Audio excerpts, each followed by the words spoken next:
As we've said, really planning for a business is really very, very important, because if you don't do the right planning with the right information, there's a high risk that there's a high chance that you're going to lose money and time, and you lose everything that you're planning for. So writing business plans was really a big challenge. It still is a big challenge, because they're usually 45-page documents, very huge documents, so many questions. So they summarize this into a one-page template, and usually I go to coverizer.com. I'll share with you the links, and that's where you get it from. And there are 9 different sections.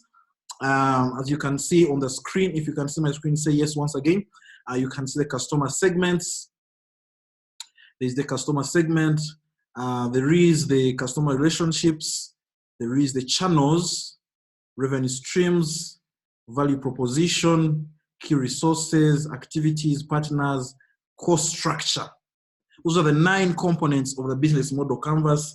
And basically they define how your business creates, delivers, and captures value. Creates, delivers, and captures value. Remember that really a business exists only if it is creating value. How do you create value? That's the first question. How do you create value? And the second question is, how do you deliver this value? How do people get and taste this wonderful value that you're giving them? And the next question is, how do you now capture that value back to you? How do you get this value back to you? And that's really the summary of any business plan. That's what you want to capture. Now, I'll begin. I'm going to imagine I'm doing a shop. The business I'm thinking about, all businesses start with what we call a hypothesis. I think that such and such a thing will be liked. I think that people will like such and such a thing. So let's say my hypothesis is that I think that men would love grooming kits. Especially in this time of coronavirus. I checked my beard. If you saw me on the camera earlier, I haven't done any grooming since this thing started.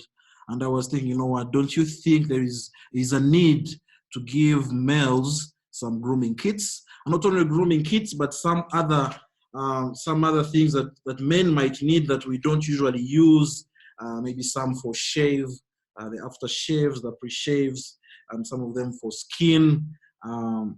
Maybe the anti-aging stuff and the facial scrubs, and maybe some fragrance, maybe some perfumes, some deos and stuff. So I'm thinking, like in other business, I have this hypothesis that men might like to have all this stuff, grooming stuff, delivered to them in their homes. And that's what I'm thinking. And so I'm thinking I'm going to start a business in that line. I have called the business Pumba. I just recorded this. When you log into Coverizer, they ask you for a name. Called it Pumba. Getting a business name is one of the hard things. Pumba is one of the dogs here. I just called it Pumba, but you can use a better name. Can you hear me? Just type yes if you can. Great. Great. People can hear me very well. Great. So we're going to fill this business model canvas together and see what my business Pumba will look like. Business called Pumba. It's a business that deals with men products, men grooming products, fragrance, shave, skin, and grooming kits, because I realized that most of the people in this coronavirus are not shaving. Men usually struggle, whereas you can see very many shops that have women products. We don't seem to see very many for females. So here I am. So the first thing, of course, the first section of the business model canvas is the customers. Who are the customers? And I'm gonna type here, as I have said, the customers are men. I'm looking at men particularly, and I might talk more about these men. These are men who are mainly maybe, I think 25 years, that's when they begin earning. I don't think a secondary school kid will buy my products. 25 maybe to about 70. There are somebody who may like the product, and those are the one that I'm looking for, 25 to 70 years of age. And Yeah, and they're all men who can have hair. As long as they can have hair, they are my customers. So in this area, usually we put in the customers, we put some information about the customers, and there is a whole process of understanding your customers. Sometimes you have a number of customer segments and you would really list all of them here. And we continue and draw what we call personas.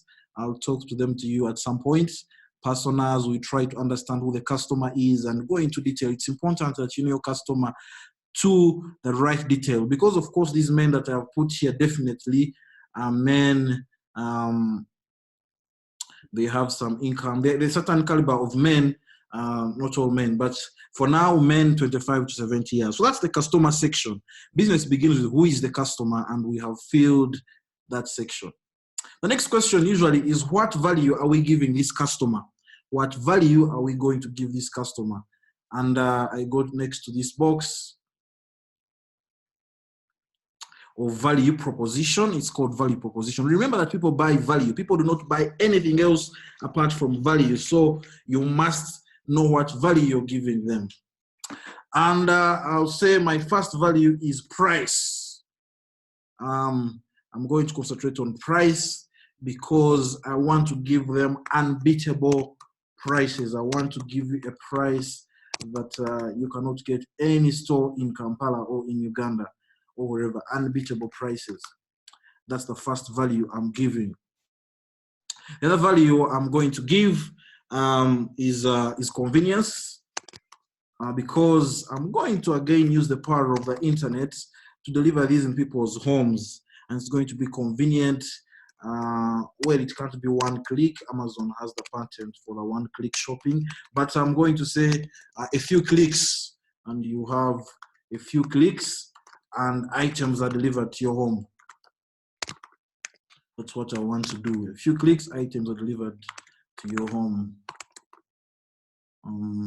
Great. I like this because it's like sticky notes and you just keep inserting. You know, the author Alexander wanted to make writing a business plan really, really fun and enjoyable. Do you like using sticky notes? Somebody say yes or no. Just type for me if you like sticky notes. They have been proved to be a very good brainstorming tool. Anybody like sticky notes? Emmanuel likes them, and no one is saying no today. Everything is good. Someone is saying they are handy. Very good. So basically, the business model canvas can be done in this kind of way, just sticky notes, and we are on this second segment. So I'm going to give them price, a very good price, and I'm going to give them convenience. And the next thing that I'm going to give them is variety. You know, every shop that has a physical building will be limited. Every shop that has a physical building will be limited. Maybe you have maybe 4 square feet in Kampala. A square feet of space is about $100. So, but I'm saying I'm online, so I can have as many items as I can. So I'm going to give them variety, and they'll have to select from very many products, and brands. That's what I want to give to my customers. Great. So we are starting business, and that's our unique value proposition. So value proposition is the value that you give to the customer. What value are you giving to the customer? Remember, a business cannot exist by just giving me 2 products. They do this, let me also do this. No, a business must have a unique way of doing things for it to survive. So that's the unique value that we give to the customer. What unique value are you planning to give to the customer? That's what you feel in this section. The next question is, how do we deliver this value? How do customers get this value? That's what we call channels. What are the channels we are going to reach our customers? And in this case, I'm going to say we are going to put up a website, and I said we are going to call it pumba.co.ug. That's where you go if you want our products. And we are also going to set up kind of an affiliate program. You know, Amazon has the largest affiliate program, but the idea is that other stores in Kampala which sell these things can get on our shop, and other people who want to sell as well, affiliates, they can also go on. These are our agents, so people can get them through our affiliates, and that's also how we shall reach people. Those are the channels we are thinking about. How do you reach people? Very, very important. You have to think about the most efficient way to reach the people that you hope to reach. So those are channels. I hope we are together. If you have any questions, just type it in the message box as we talk. I'll answer it as we go along. I'll just answer it as we go along. Otherwise, let me continue. Then the next thing is relationships. What are the customer relationships? How would you maintain a relationship with the customer? How would you grow, keep, and retain the customer? That's what we mean. How would you grow, keep, and retain your customers? That's a big question as well. And in our case, because we want to keep the price very, very low, we are going to have automated service. Everything is going to be automated using some AI, and we are going to set up some chatbots that will answer all the customer queries that come in, and that's how we want to do our business. We want to use an automated service that will send automatic emails to customers powered by AI, and that's how we don't have time to hire to put up a call center. It will add on our overheads. We don't have time to hire many people. All those are overheads that we want to dodge. So we're just going to do automated service, everything, automated emails, automated customer service, and that's how we shall maintain a relationship with the customers. That's AI. We talk a lot about AI at The Climbers.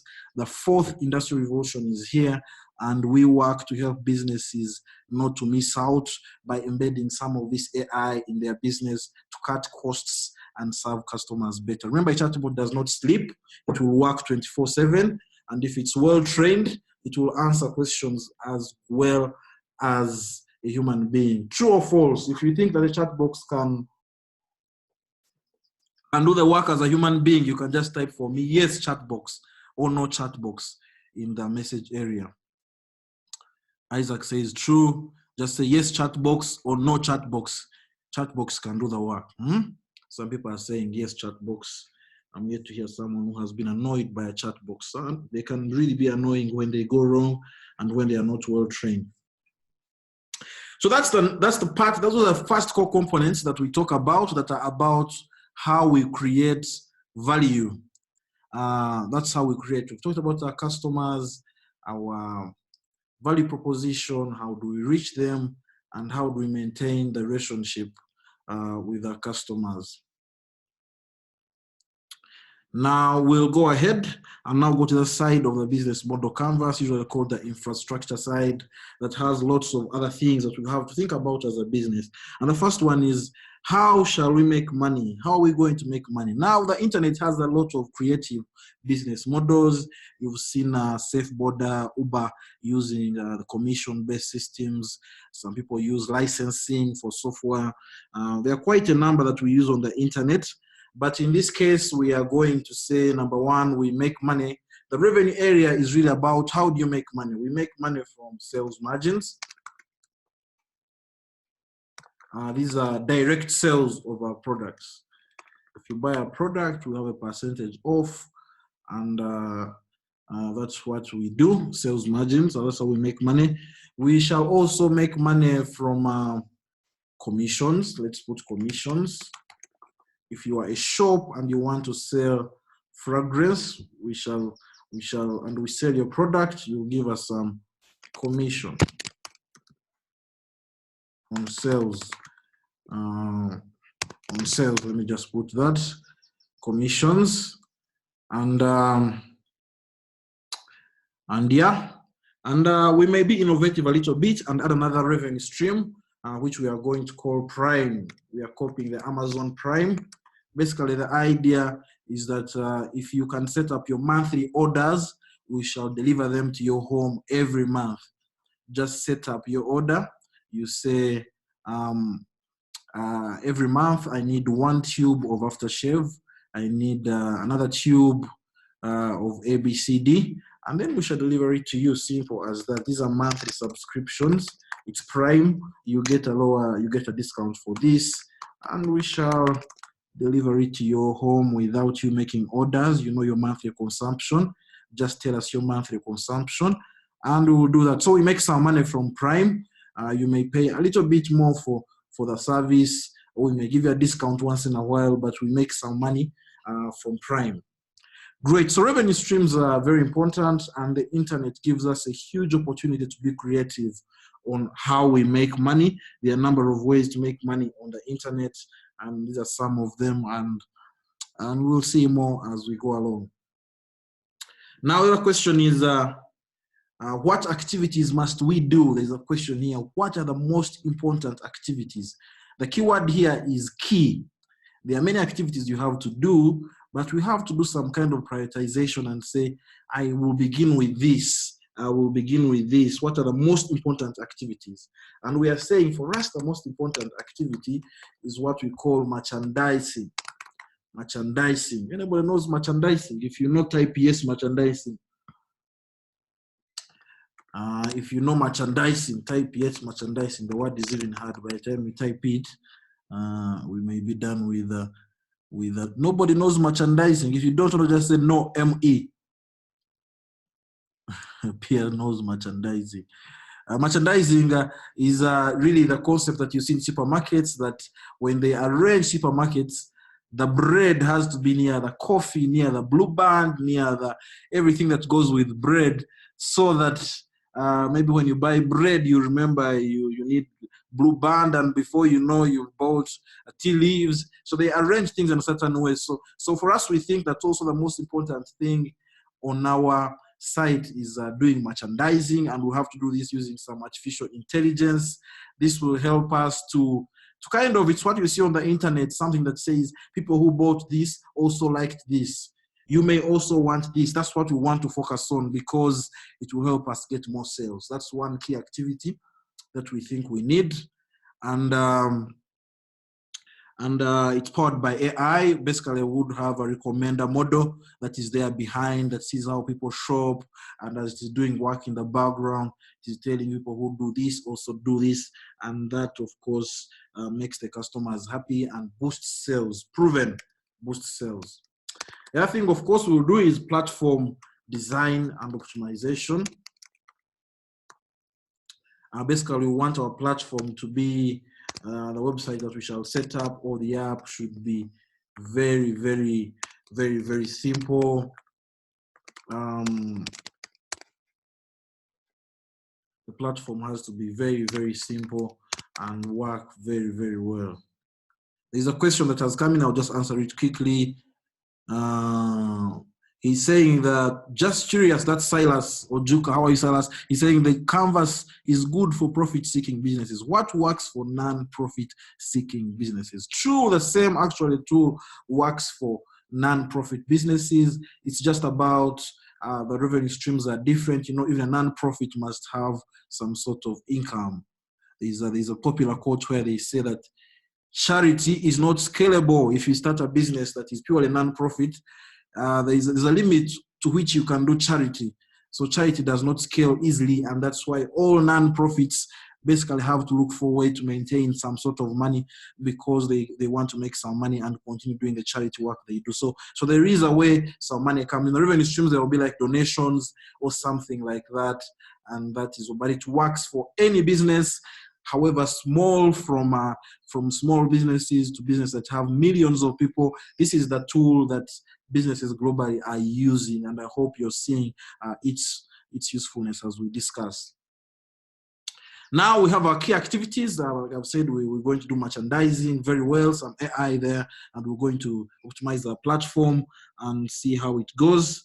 Now the next thing is, what are the key resources that we need? Again, the word is resources, key resources. There are many resources you may need, but what are the most important resources that you will need?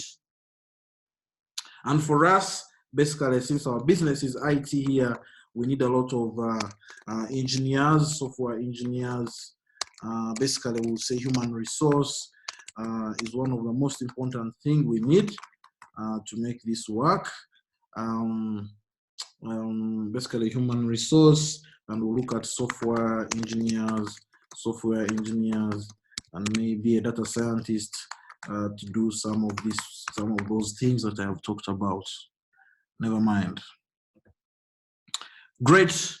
We also, of course, that's a key resource, that these are unique assets that the business should have. That's what unique resources is about. What are the unique assets that your business should have? There could be more, but I'll just put that for now as we try to catch up with time. And the next bit I'll feel is the key partnerships. Who are the key partners that we must work with? Remember, a business cannot just work in isolation. We need some partners of sorts. And in this case, we need partners in, for instance, logistics, those that will be delivering these things to people's homes. And in Kampala, maybe we may say, we may need to see how to have our things with safe border. These are external things that you need for your business to run well. I will put safe border here, and I'll come in and say, I also need suppliers. The people who give us the products, We need them. We need to have as many as we can, and I'll put affiliates as well are important.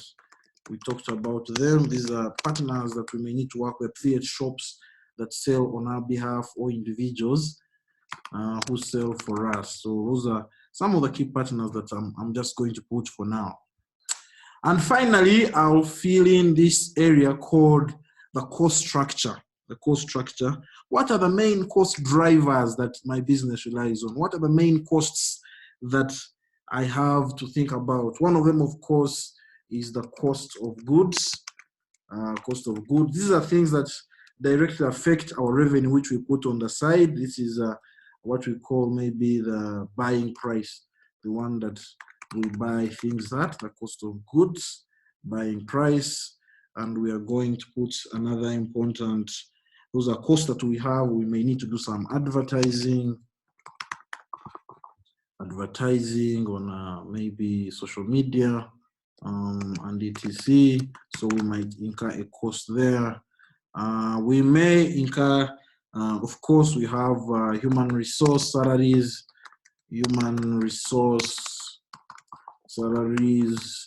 and etc. Yeah, this is just salaries and wages,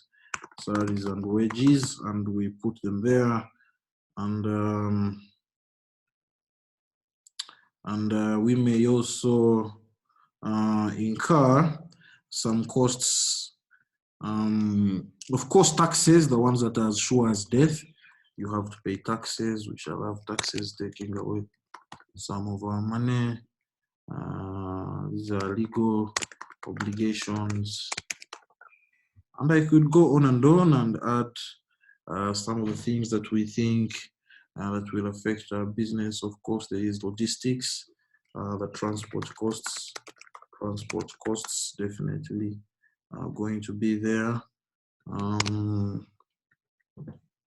Great. I'm just doing this very fast. I see that our time is running out, and that's why I'm trying to do this. But briefly, what I have done, I have filled in the 9 most important components that my business needs for it to run successfully. The 9 important pillars of a business, I have filled them in. That is our business model canvas at this point. I don't know how it looks for you. I have put in a lot of IT stuff, and that's what we do at the Climbers. We try to teach people and expose them to new ways of doing business, some new things that they can put in their business that are IT related, that could cut their costs and improve how people work. I don't know if you have any questions, please type them in the message area. This is how it looks. This is our business model canvas of the day. There could be more, but this is just an introduction to how how you could build your business model canvas. So we're building a business model canvas for our business, which I called Pumba, the dog that we have here. You can use any other name. And we're saying for us, we deal with men grooming products. This is inspired by what we have seen and gone through during the this corona time. Many people are struggling.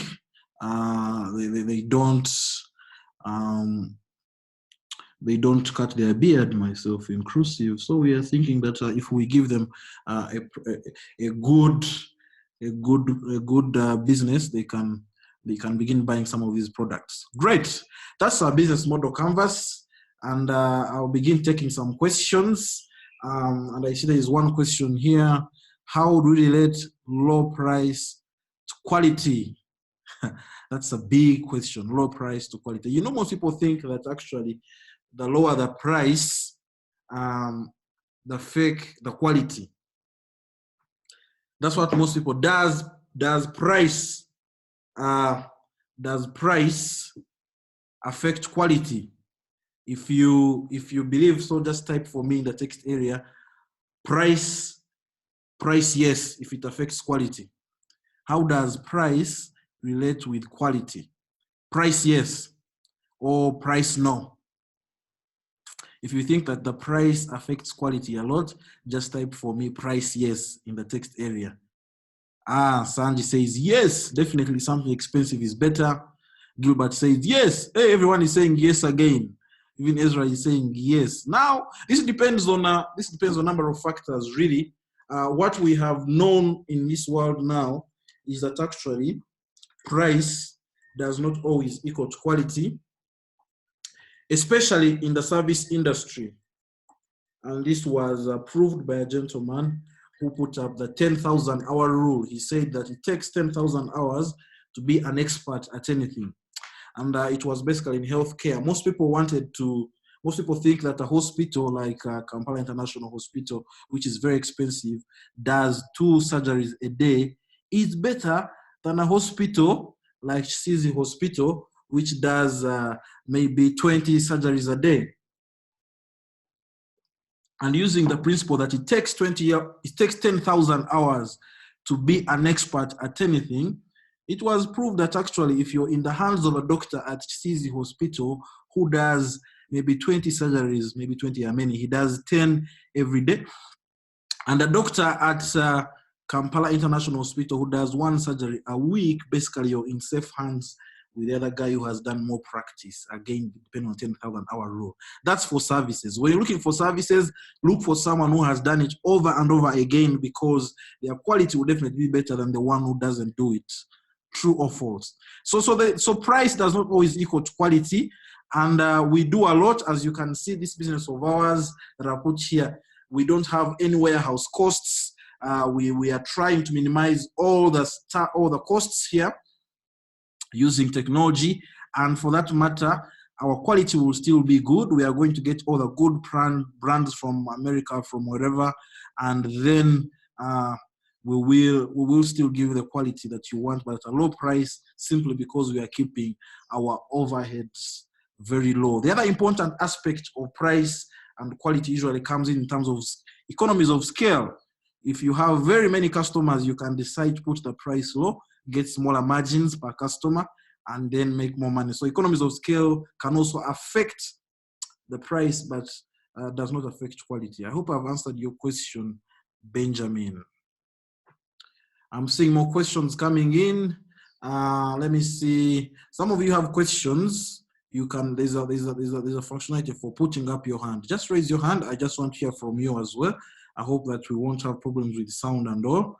You can raise your hand and we can hear from you as well, just to hear some people talking as well.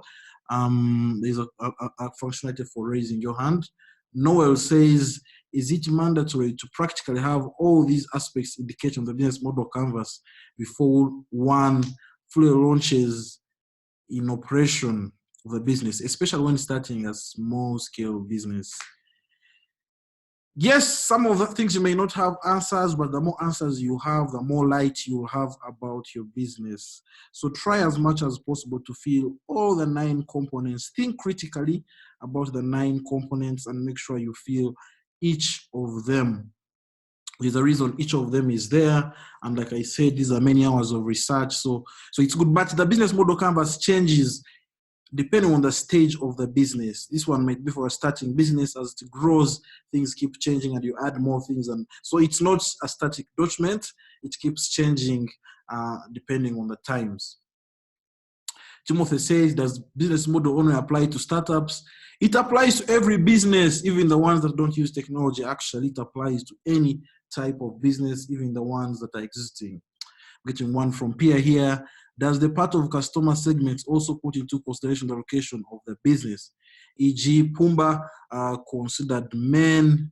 Do you have to consider if, say, operating Bara, basically Uganda, because some people find challenges with online deliveries?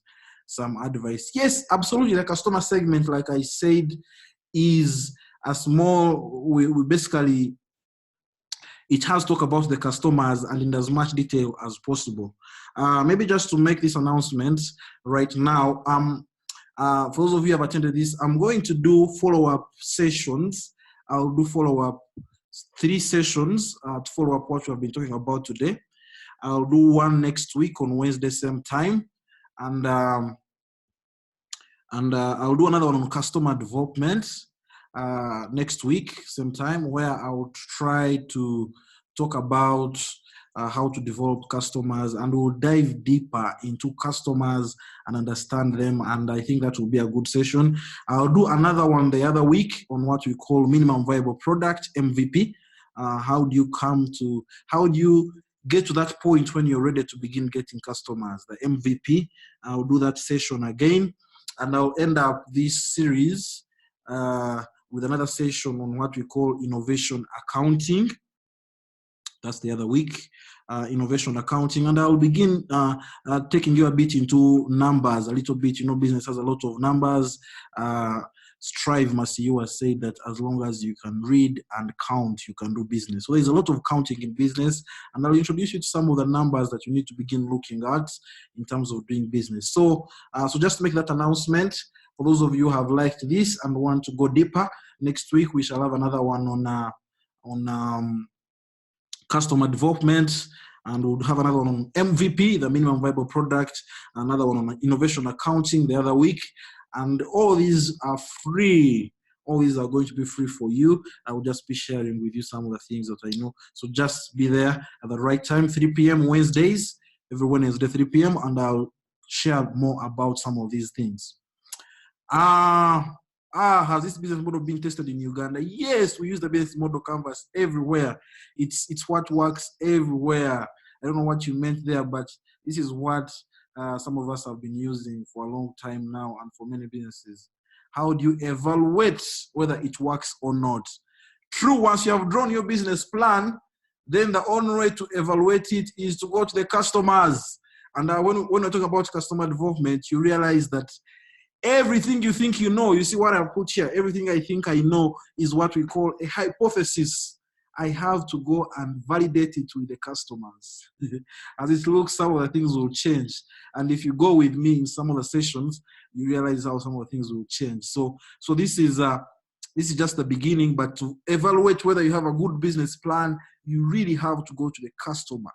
To know that you have what you call a product market fit, it's all from the customer. So it all goes back to the customer, and that's where we'll go. Customer retention, that's what BAME says. I'm interested in customer retention, especially in a challenging environment. Again, there's a lot that we do to maintain a customer. Remember, for most businesses, what we aim at is what we call the lifetime value. We don't want you for once, we want you for a lifetime, and therefore we put a lifetime tag on you, and that's what we target to do. That's one of the numbers that we always look at. And like I said, if you stick with me for the next 3 weeks, I'll show you how to boost your lifetime value. But that's very, very challenging and a good question that we have to look at. Ojuka says, this is very insightful. Thank you, Sam. How different is business model from a business plan? And if you don't mind, you could organize something on business proposal writing. Proposals, that's another thing. honestly, the business model is as good as a business plan. Like I said, business plans are boring. Most people have to pay money to experts to write them, and etc. But in our case here, it's simple, it's been simplified. It's really a whole business plan if you think about it, and if you put in effort, it's a whole business plan. Business proposal writing. The only proposals that we write in business are finance proposals. And I do a module on fundraising, how to raise finances. And there is a whole different format of a proposal that we write, not the one that academics write. Academics write methodology, Simani references. For us, we write different types of proposals in the business world that people understand.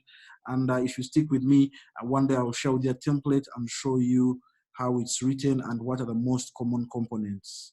Timothy says, and understood. Viola is happy. Thank you. Hope says insightful. Looking for the next sessions. Great. Thank you so much for today's session. I just want to understand the difference between a canvas model and a business plan. That's the question I just answered. Basically the same thing, but you know, this guy, Alexander, he has a very hard second name, or Sandler, who invented this business, a professor at Harvard, really summarized the business plan and made it very, very simple. And this is what now is used. I can tell you for a fact that 90% of the businesses in America use this canvas model for their business plans. So people ask you for a business plan, they no longer expect 45-page documents. If you just give them this and you have a clear understanding of how everything looks like, they are happy. They are happy to understand it. If you can explain it well and you understand it very well, then you're good to go. My wife is on. Thank you. Love you. There's Ezra. Good stuff. Peter, look for the next session. Thank you. Thank you. So I think if there are no any other questions, I'll just recap what we have said today. And my email is open. I'll send you an email with this recording, and I'll share with you some of other resources. Again, go to the climbers.org/events. We shall be doing lots of events. Those of you who are here, of course, I have your emails. I will email you about follow-up sessions. Like I said, next week, I'll try to dive deeper into this element of customers, understanding customers. You know, lots of people build products that really, they don't even know the customer. You'll be surprised how people spend years building products that customers will never use. Surprising, but that's what happens. So we'll talk about more, we'll dive deep next week into customer development.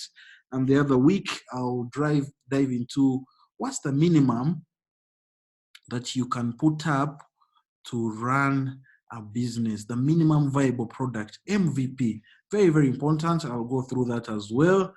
And finally, I will do another free session like this one on what we call innovation accounting. And I'll begin introducing you some of the numbers that are very, very important that you have to look at. I'm going to just extend for some 5 minutes. I hope it's okay since we started late, just to answer some of these questions. And if anyone has a question, no one raised up their hand. Oh, you didn't see the feature. There is raising hand somewhere. Philip, thank you for attending. Gilbert, thanks a lot too. Kevin is asking me if I have got new knowledge about business. Definitely. I'm always reading about business. As I said, my work really, I work usually at the intersection of business, customer, and technology. That's most of the work that I do, and I'm doing it for organizations locally and internationally. So this is my work. If people want to, basically, especially where there is technology, there is business, and there are customers, I always sit at the intersection, a very hard spot. How do we get this technology to make business and give customers the best value? That's why I usually sit. That's most of my work that I do. So I always learning many new things. By the way, Harvard has opened up a portal with very good courses. I'm doing one very fantastic course. They are open, they are free, especially during this COVID time. If you just go to Harvard Business School online, there are a number of good courses that teach some of these things, and you'll be excited. Sam, can you help some of the opportunities we can come across in this pandemic?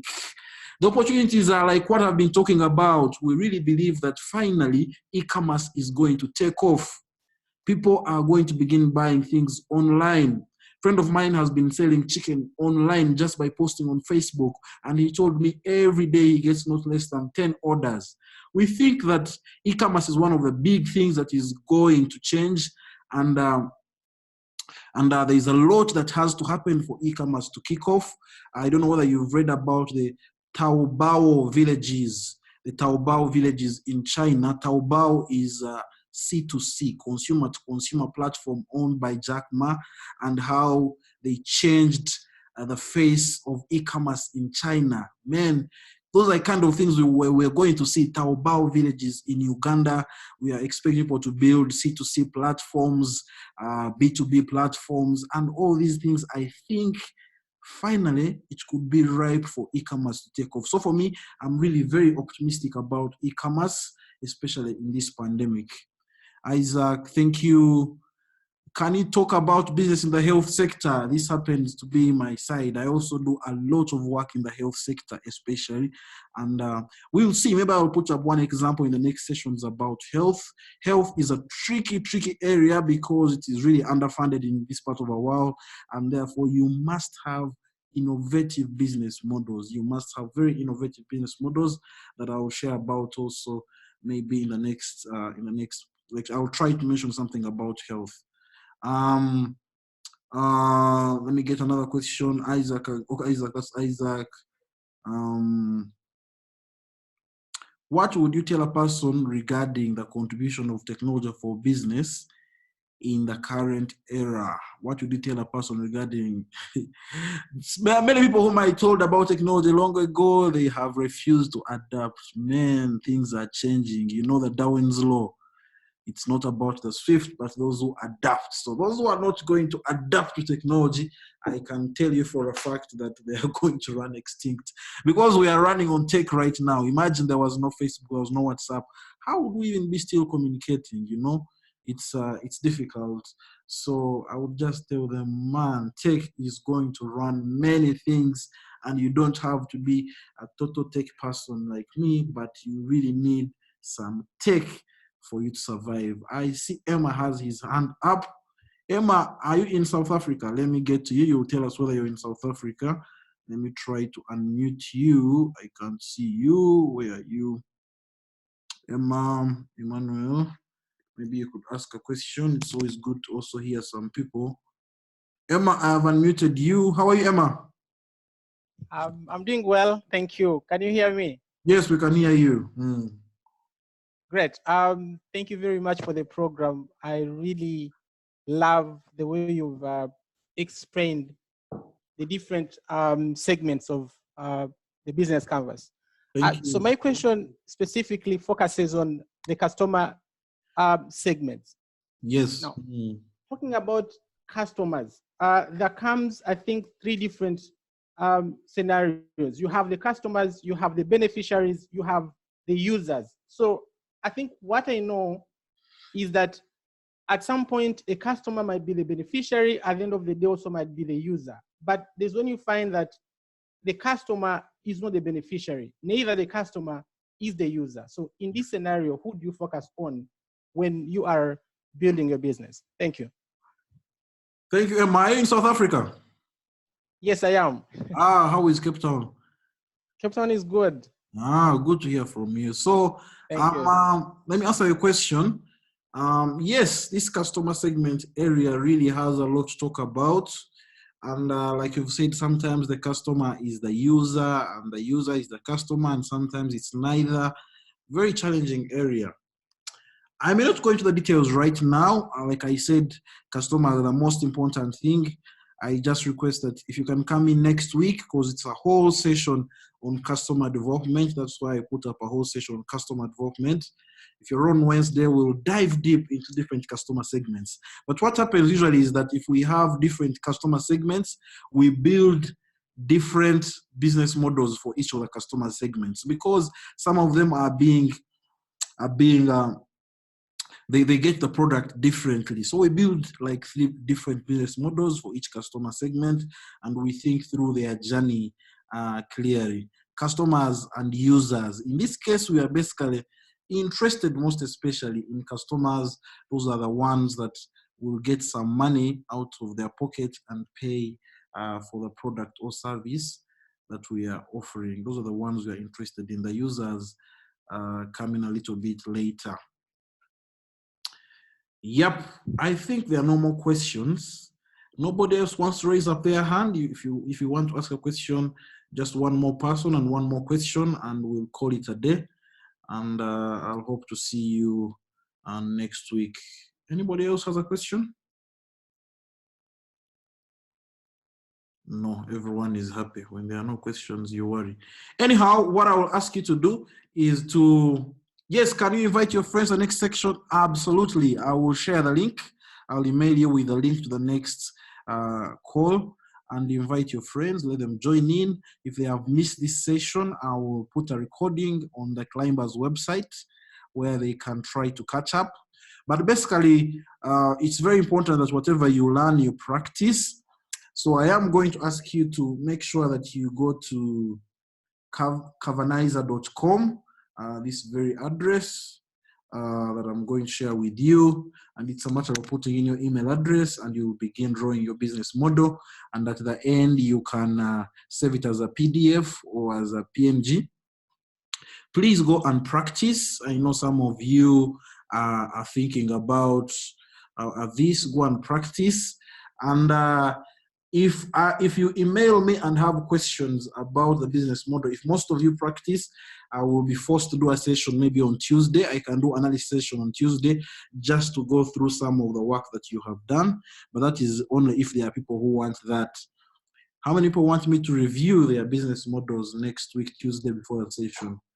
Yes, you can say me, or yes, if you want me to just go a little bit so that we have a session, a 1 hour session where you can just share a little bit on your business and we go through. That would be great. So it seems I have 2, 3.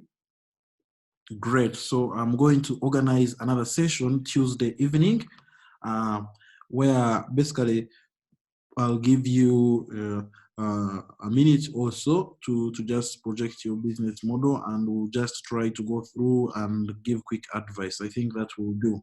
So that is good. So it's good that you practice. I know most of you are incubating wonderful ideas. Just practice, and we can go through and answer some of the questions and maybe see a few more examples, and that will take the point home.